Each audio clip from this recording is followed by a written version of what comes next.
मस्त अशी सुटसुटीत पोहे कसे करायचे तर चला बघूया. ह्यामध्ये 2-3 गोष्टी मॅटर करतात. एक म्हणजे कांदे. मी 2 कांदे घेतलेले आहेत चिरून आणि तेल गरम करायला ठेवलं आहे आणि पाणी चांगलं नितळून घ्यायचं पोह्यामधलं आणि कुस्करायचं नाही. हे पोहे कुस्करायचे नाहीत धुताना, तर नॉर्मली धुवून आपण गाळत ठेवायचं पाणी, त्यामुळं सुटसुटीत राहण्यास मदत होते. आणि मी आता तेल गरम झाल्यावरती त्याच्यामध्ये शेंगा ॲड करत आहे. तर माझ्या मिस्टरांना शेंगा खूप आवडतात म्हणून मी शेंगा ॲड केलेत. तर बटाटे त्यांना आवडत नाहीत म्हणून बटाटे घालणार नाही. आणि बाळासाठी पण करत आहे म्हणून मिरची पण घालत नाही आहे मी. तर तुम्ही मिरची बटाटे हे ॲड करू शकता. तर बटाटे घालणार असेल तर बटाटे पहिले शिजवून घ्या, तेलामध्ये परतून घ्या, नंतर मग बाकी सगळं ॲड करा. तर मी आता करबेव ॲड करत आहे. करबेव ॲड केल्यानंतर त्याच्यामध्ये कांदे चिरलेले 2 कांदे मी घातले आहेत.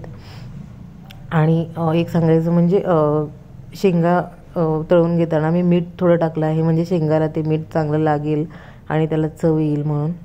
तर आता मी जास्त काय ॲड करत नाही आहे. टोमॅटो असेल तर तुम्ही टोमॅटोतलं पाणी काढून टोमॅटो पण ॲड करू शकता. तर मला असंच आवडतं आणि मिरची आवडते, पण बाळासाठी मी ॲड केलेली नाही मिरची. तर थोडं परतून घ्यायचं चांगलं आणि परतून घेतल्यानंतर त्यामध्ये हळद ॲड करायची. हळदीनं कलर पण येतो आणि थोडं हेल्दी पण असतं, तुम्हाला माहीतच आहे. तर थोडं मी साखर ॲड करत आहे चिमूटभर. तर साखरेनं खूप चव छान येते त्याला.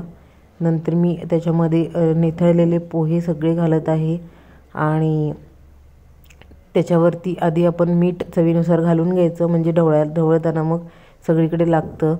तर आता मी मीठ त्याच्यामध्ये ॲड करत आहे. तुम्ही तुमच्या चवीनुसार तुम्हाला कमी जास्त कसं हवं असेल तसं ॲड करू शकता. तर मी 1.5 चमचा घेतला आहे आणि आधी थोडं मीठ घातलं होतं मी. चमचा म्हणजे ॲक्च्युली तो बारीक टीस्पून आहे. तर आता मी परतून घेतलं आहे आणि त्याच्यावरती झाकण झाकलं आणि त्यानंतर थोड्या उशिराने मग काढलं.